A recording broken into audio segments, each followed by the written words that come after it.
السلام عليكم ورحمة الله وبركاته. الحمد لله. الصلاة والسلام على نبينا محمد وعلى أهله وصحبه من تبعهم بإحسان إلى يوم الدين. أما بعد، اليوم سنخوض باب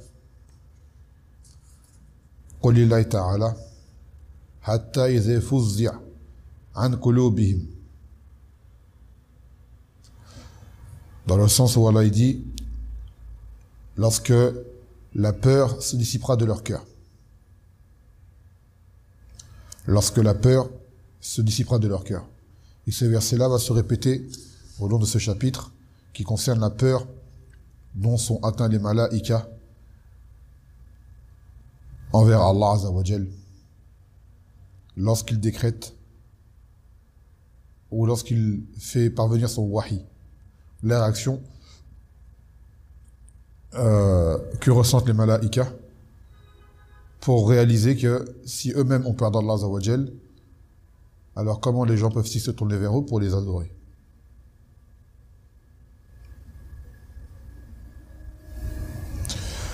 Il cita le verset Qulullahu ta'ala Hatta iza fuzzi'a an qulubihim qalu madha qala rabbukum qalu al-haqq wa huwa al-'aliyyu al-kabir. Que lorsque la peur se dissipera de leur cœur, ils diront, c'est-à-dire les anges, qu'a dit votre Seigneur? Ils diront, il a dit la vérité et il est le très haut et le grand.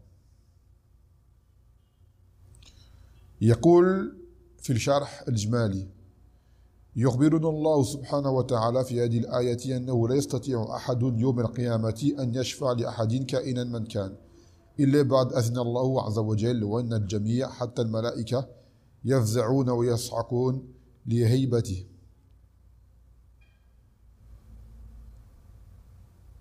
فإذا زال الفزع عنهم أخذوا يتساءلون فيما بينهم عن القول الذي قاله الله وأوحى به فيجيب بعضهم بعضا أنه قال الحق الثابت وهو العالي على كل شيء الكبير فوق كل شيء.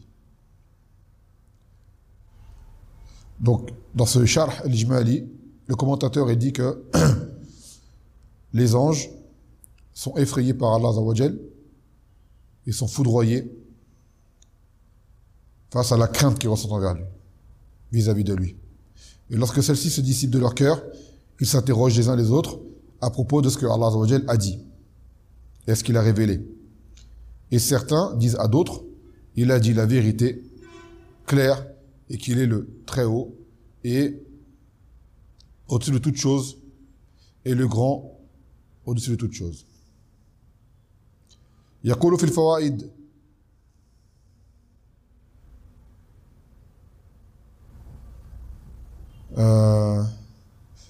إثبات صفات العلو لله بنوعيه علو الذات وعلو الصفات. À travers ce verset, on y voit l'affirmation de l'attribut de l'élévation, al-ulu, que Allah Azza wa Jal est au-dessus. Sous ces deux formes. L'auteur n'a cité que deux formes alors qu'elles sont trois. Il dit ulu al-zat, c'est-à-dire l'élévation par son essence, que Allah Azza wa Jal en lui-même est au-dessus de tout. Wa ulu al-sifat, qu'il a les attributs les plus élevés. Et le troisième que l'auteur n'a pas cité, c'est ulu al-qahar, c'est-à-dire que il domine, la domination, domine sa création. Et les gens de la bid'a, eux, renient la première forme de ulu, qui est ulu al-zat, que Allah Azza wa Jal est élevé par lui-même, au-dessus de sa création. Ils ne reconnaissent que le deuxième et le troisième.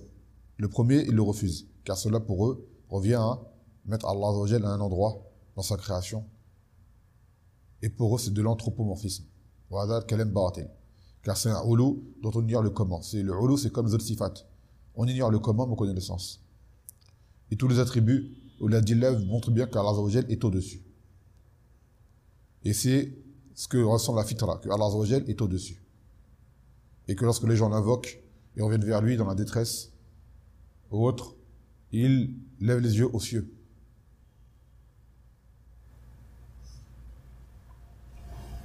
يقول إثبات اسمين من أسماء الله وهما العلي الكبير. Et cela également vient pour affirmer parmi deux noms d'Allah Azza wa Jal qui sont le haut, le très haut et le grand. Al-Ali al-Kabir. يقول مناسبة الآية للباب. Donc la relation du verset par rapport au chapitre. حيث دلت الآية على خوف الملائكة من الله وتذللهم لها. Ce verset vient pour prouver la peur que les malaïkas ressentent envers Allah et l'humilité dont ils font preuve. Qui sont pleins d'humilité devant lui. يقول مناسبة الآية للتوحيد. Donc maintenant, la relation du verset par rapport au tawhid. حيث دلت الآية على أن الملائكة أنفسهم يخافون الله ويخشونه فكيف يدعون من دون الله إذا لم يصح عبادتهم لا استقلالا ولا وساطا بالشفاعة فعبادة غيرهم كالقبور لا تصح من باب أولى. Ce verset nous indique que les anges eux-mêmes ont peur et craignent Allah. Donc comment peut-on les invoquer en dehors d'Allah? Et qu'il n'est pas permis de les adorer, c'est-à-dire ces malaïkas. Et qu'il s'agisse d'une adoration en les adorant pour eux-mêmes ou alors en les prenant comme intermédiaires pour obtenir l'intercession. Tout cela n'est pas accepté.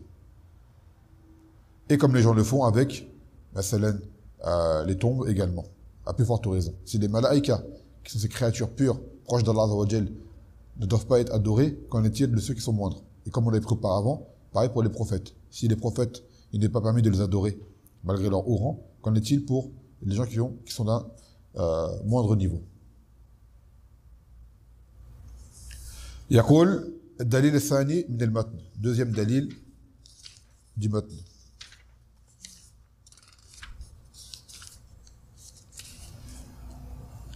يقول في الصحيح عفوا في الصحيح عن أبي هريرة رضي الله عنه عن النبي صلى الله عليه وسلم قال إذا قضى الله الأمر في السماء ضربت الملائكة بأجنحتها خدعانا لقوله كأنه سلسلة على صفوان ينفذوهم ذلك حتى إذا فزع عن قلوبهم قالوا ماذا قال ربكم قالوا الحق وهو العلي الكبير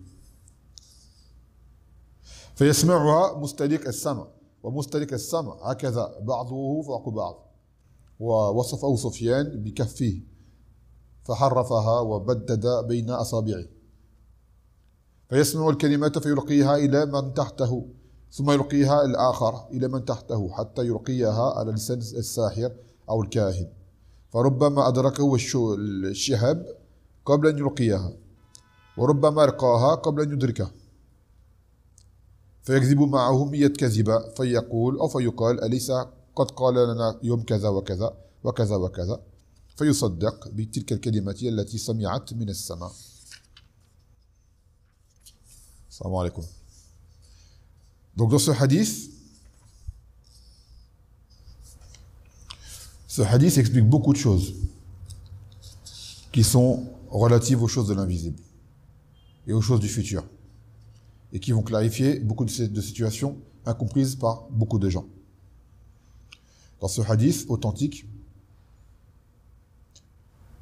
rapporté par le Bukhari, justement tafsir du verset qu'on a lu, hatta izifuz ya'al an qulubihim.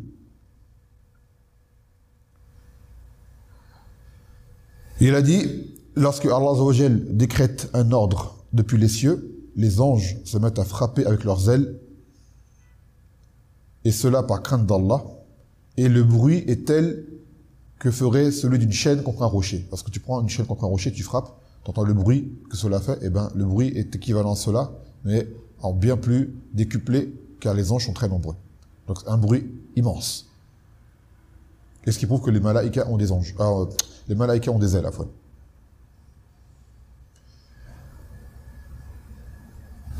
Et justement, c'est là que vient le verset qu'on a pris au début du bab. Hatta izifuzzi'a an qulubihim qalu maza qala rabbukum qalu al-haqq wa huwa al-'aliyyul kabir. Jusqu'à ce que la peur se dissipe de leur cœur et ils diront qu'a dit votre Seigneur? Et ils diront, il a dit la vérité et il est le très haut et le grand. Donc en fait, ce hadith est un tafsir de ce verset. Voilà c'est quoi la circonstance À quel moment cela se produit? C'est lorsqu'Allah Azza wa Jal dit une chose dans les cieux et une chose qui est relative à l'invisible ou au futur. D'accord?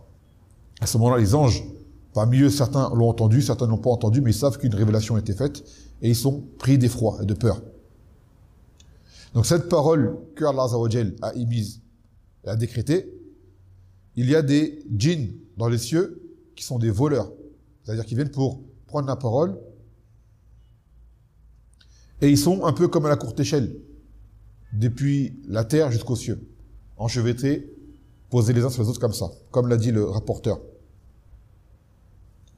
Ils sont les uns sur les autres, depuis la terre jusqu'aux cieux, et ils arrivent à entendre cette parole que Allah Azza wa Jal a décrétée.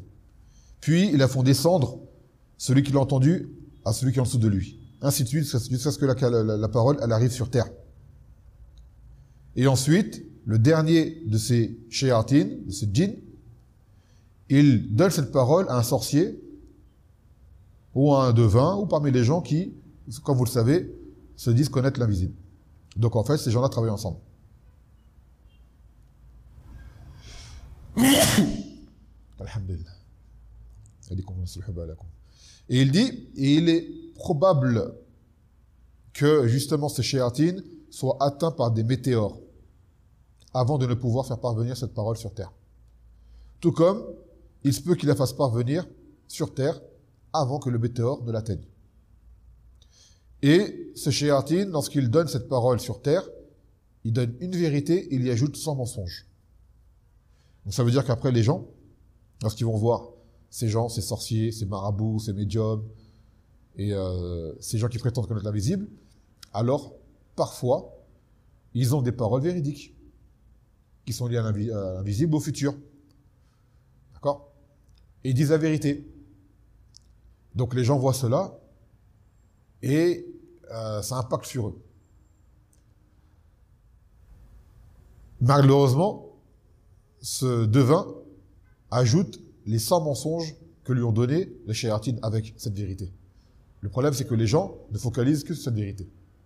Par exemple, il va lui dire, toi, il va t'arriver telle chose dans le futur, par exemple. Et à côté de cela, il rajoute d'autres choses. Le jour où cette parole véridique, elle arrive, les gens sont stupéfaits et disent, ah, il a dit la vérité. Mais les 100 autres choses qu'il t'a dit qui ne sont pas vraies, tu les as oubliées. Donc il reste focalisé que là-dessus, en oubliant tout le reste. C'est-à-dire qu'il y a plus de mensonges que de vérité.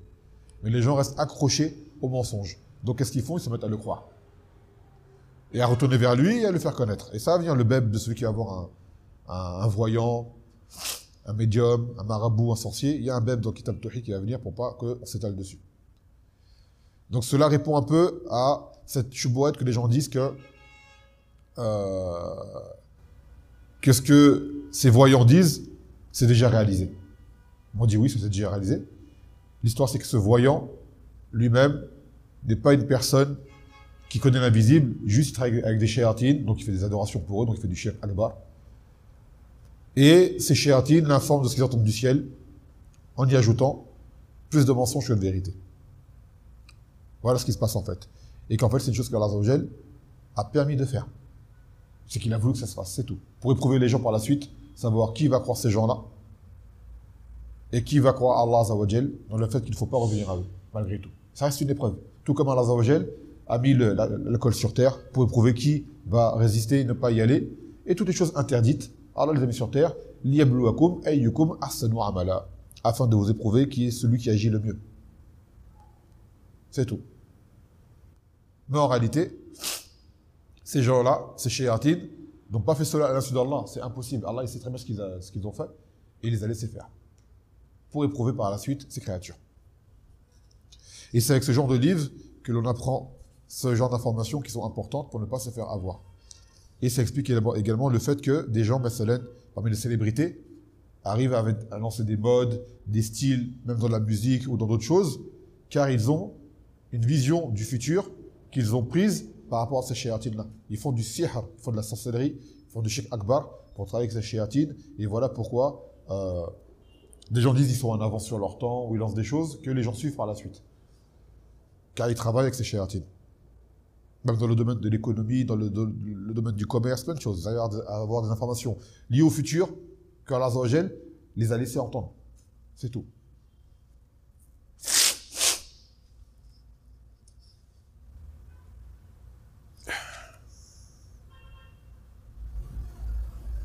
Et d'ailleurs, il y a un livre de Cheikh al-Islam qui s'appelle Al-Furqan Bayna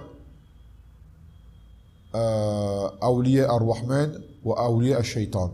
La différence qu'il y a entre les alliés d'Allah et ceux de Shaytan. Et dedans, il explique cela en détail. Les choses, les relations qu'il y a entre les hommes et les sorciers. Les genres de choses que les sorciers font. Et qui induit les gens en erreur.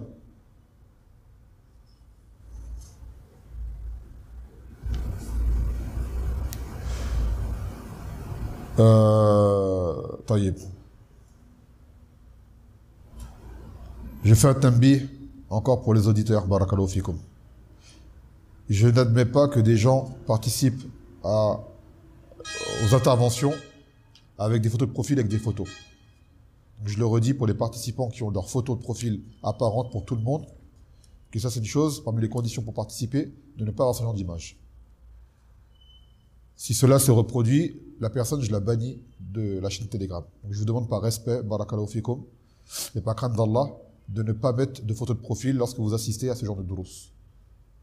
C'est des conditions pour participer. Pas de créatures, pas d'hommes, pas d'enfants, pas d'animaux. Du moins s'il y a la tête. Donc merci d'y remédier et de ne pas recommencer. يقول الفوائد إثبات علو الله. Cela affirme que Allah Azza wa Jal est élevé. Car tout cela se passe où? Aux cieux. Tout cela se passe aux cieux. Bayan Uzmatillah Azza wa Jal. Cela montre. La Uzma, c'est dur à traduire. La grandeur. Montrer la grandeur. Comment Allah Azza wa Jal, il est immense. Thalithan Isbat Sifat al-Qawl lillah. Dans ce hadith, on y trouve l'affirmation de l'attribut de la parole. رابعا إثبات استراق الشياطين السمع وأن الله قد يمكنهم من ذلك ابتلاء. Ce qui montre que les shayatines peuvent voler les paroles qu'ils entendent dans les cieux et que c'est Allah Azza wa Jal qui leur a permis de faire ça afin d'éprouver les gens. خامسا استعمال الأمثال الحسية في توضيح الأشياء المعنوية. سادسا أن مصدر علم الكهنة والسحرة هم الشياطين. Ce qui prouve que la base du savoir des voyants, des sorciers et autres, ça vient des shayatines. Tout ce que ces gens-là, qui prétendent connaître l'invisible, font et réalisent, cela implique que forcément, ils ont coopéré avec des shayatines. Et les shayatines ne coopèrent avec l'être humain que lorsque celui-ci commet du shirk et des transgressions. Égorge un mouton noir, égorge un coq noir, lit telle dua, fait telle et telle chose, qui sont des adorations, et qui vont les faire pour autre que Allah Azza wa Jal. C'est inévitable. Sans quoi il ne va rien faire pour toi. Le shaitan ne fera rien pour toi, si ce n'est que, en faisant ce pourquoi il est ici, c'est égarer les gens. Et qui plus est t'emmener au Jahannam, t'emmener en enfer. Donc ça, il va faire commettre des crimes, sacrifier un enfant, ce genre de choses. Ils ont leur méthode. Et les gens qui travaillent avec eux, coopèrent avec eux, font des choses comme ça. Ce qui explique le succès de beaucoup de gens dans ce bas monde. Des gens qui deviennent richissimes, des gens qui deviennent célèbres, des gens qui font des grandes choses dans le sport, dans la politique, dans le mode, le divertissement, dans le mode artistique, toutes ces choses-là. Beaucoup d'entre eux, ceux qui sont à haut niveau, travaillent avec les shayatines. C'est une réalité. D'où le fait que même certains koufars le disent, il a vendu son âme au diable, par exemple, pour réussir à faire telle et telle chose. Pour faire ce qu'ils appellent des prouesses qui en réalité sont des choses haram, et eux veulent devenir des stars, ou des grands hommes d'après eux, alors qu'ils sont les hommes les plus petits qui soient. Ils ne sont pas des grands hommes, ils sont minuscules. Ils sont microscopiques, on dira même, vu les actes qu'ils font. Et ces gens-là, Yom al-Qiyamah, bien sûr, paieront le tribut de ce qu'ils ont fait en ce bas monde pour avoir cette dunya. يقول مناسبة الحديث الباب. Donc maintenant la relation du hadith par rapport au chapitre. حيث دل الحديث على بيان حال الملائكة وأنهم يخافون من الله ويخشونه. Donc ce hadith vient pour montrer dans quelle situation se trouvent les malaïkas, qu'ils ont peur d'Allah et qu'ils le craignent. Munasabat al-hadith et tawhid. Maintenant la relation du hadith par rapport au tawhid. حيث دل الحديث على أن الملائكة أنفسهم يعبدون الله ويخافونه فإذا لم يصح دعاؤهم ولا عبادتهم لا استقلالا ولا وساطة بالشفاعة فعبادة غيرهم لا تصح من باب أولى. Comme il a dit tout à l'heure, que les anges eux-mêmes adorent Allah et ont peur de lui, donc il n'est pas permis, il n'est pas valide de les invoquer, ni de les adorer, de les adorer en eux-mêmes ou de les prendre comme intermédiaires. Non. Troisième et dernier dalil de ce bab. يقول عن النواس ابن سمعان قال رسول الله صلى الله عليه وسلم إذا أراد الله أن يوحي بالأمر تكلم بالوحي أخذت السماوات منه رشفة أو قال رعدة شديدة خوفا من الله عز وجل فإذا سمع ذلك أهل السماوات صعقوا وخروا لله سجدا فيكون أول من يرفع رأسه جبريل فيكلمه الله من وحيه بما أراد ثم يمر جبريل على الملائكة كلما مر بالسماء سأله ملائكتها ماذا قال ربنا يا جبريل فيقول جبريل قال الحق وهو العلي الكبير فيقولون كلهم مثل ما قال جبريل فينتهي جبريل بالوحي إلى حيث أمر الله عز وجل. Et ce hadith a été affaibli par Cheikh Al-Albani. Quoi qu'il en soit, ce hadith se range dans les hadiths précédents et va de connivence avec eux.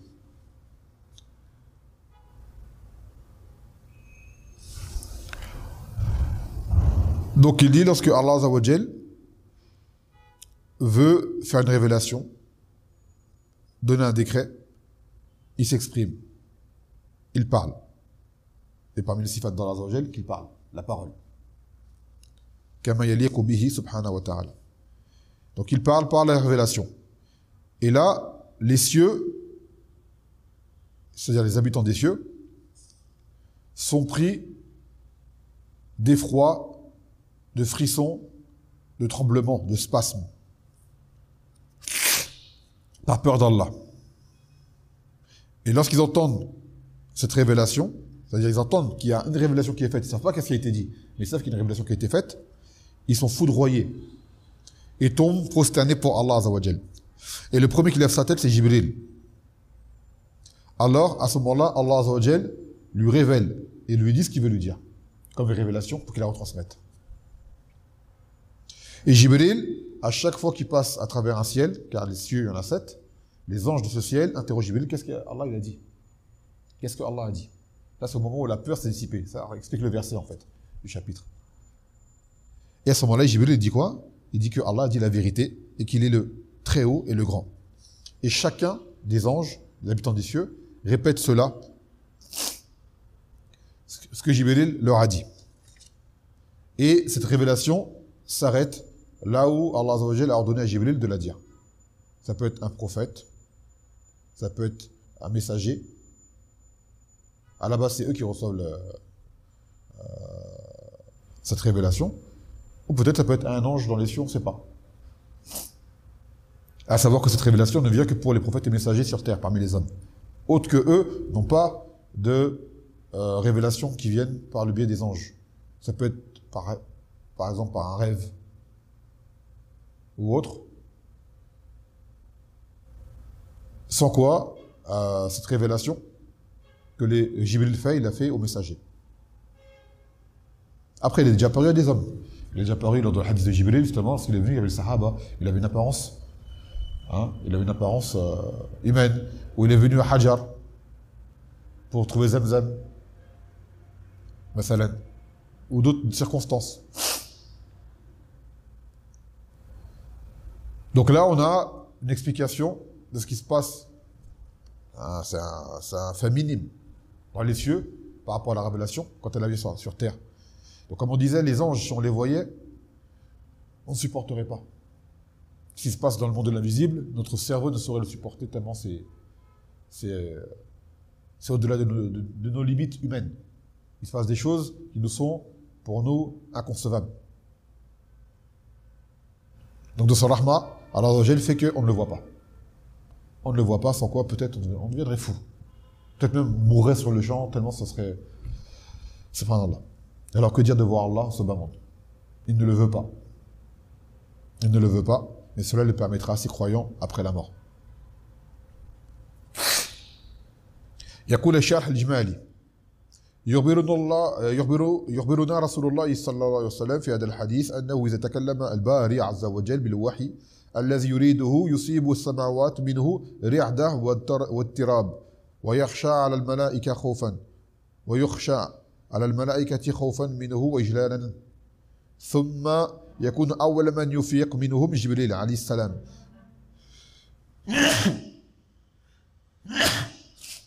الحمد لله عليكم صلح بالك فيكلمه الله بما أراد ثم ينتهي جبريل بالوحي حيث شاء الله وكلما مر بالسماء سأله أهلها بأي شيء تكلم الرب عز وجل فيجيبهم بأنه قال الحق الثابت وهو العلي على كل شيء الكبير فوق كل كبير.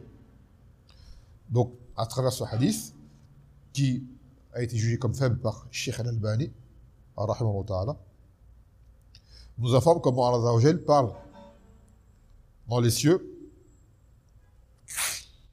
et fait parvenir son décret. Ce qui fait atteindre, ou que les gens des cieux en soient atteints de tremblement.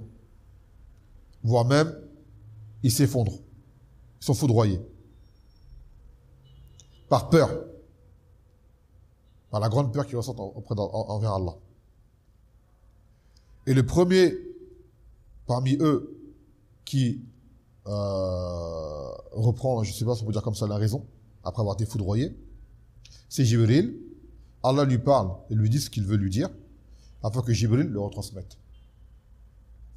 Et lorsque Jibril traverse les cieux, pour retransmettre le message, les anges de chaque ciel l'interrogent, qu'est-ce que Allah Azza wa Jal a dit. Et là, Jibril informe de ce qu'il a informé, à qui veut l'informer. Il leur dit qu'Allah dit la vérité, et qu'il est le Très-Haut, et le Grand. يقول الفوائد إثبات صفة الإرادة لله. Ce hadith, on y voit l'attribut de la volonté, que Allah veut des choses. ثانيا إثبات صفة الكلام والصوت لله. Dans ce hadith, on y voit que même si le hadith il est faible, d'autres hadiths disent la même chose et apportent les mêmes attributs. Donc, on ne se base pas sur un hadith faible pour affirmer une chose, mais si le hadith faible affirme des choses contenues dans des hadiths authentiques, alors on dit oui, la chose on l'affirme également. Par exemple, dans ce hadith, on voit que Allah Azza wa Jal, il parle avec une voix. Et ça, il y a d'autres hadiths qui le disent, et même des versets qui le disent. Donc, il n'y a pas de... ce n'est pas à rejeter. Par contre, quand on a un hadith faible qui cite des faits liés à l'invisible, aux attributs ou non, et qui n'a pas d'autres adilla qui en témoignent, alors on n'accepte pas. Parce que ça reviendra à parler sur l'ascension, parce que le hadith n'est pas authentique. ثالثا بيان عظمة الله, ce qui montre l'immensité d'Allah. رابعا بيان أن جميع السماوات مسكونة, que tous les cieux sont habités. Il y a des habitants dans les cieux. Tant des malaïkas, comme ça peut être des shayatines. خامسا بيان فضل جبريل على سائر الملائكة, ce qui montre le mérite de Jibril par rapport à tous les autres anges. Et Jibril, c'est l'ange qui est chargé de retransmettre la révélation. Donc c'est lui qui a la tâche la plus noble. سادسا إثبات صفة القول لله على وجه اللائق به سبحانه وتعالى. Qu'on y voit l'affirmation de la parole à Allah comme cela lui convient, comme cela lui sied. سابعا إثبات اسمين من أسماء الله وهما العلي والكبير. Également, on y voit deux noms d'Allah Azza wa Jal qui sont affirmés même dans le Coran, qui est le très haut et le grand.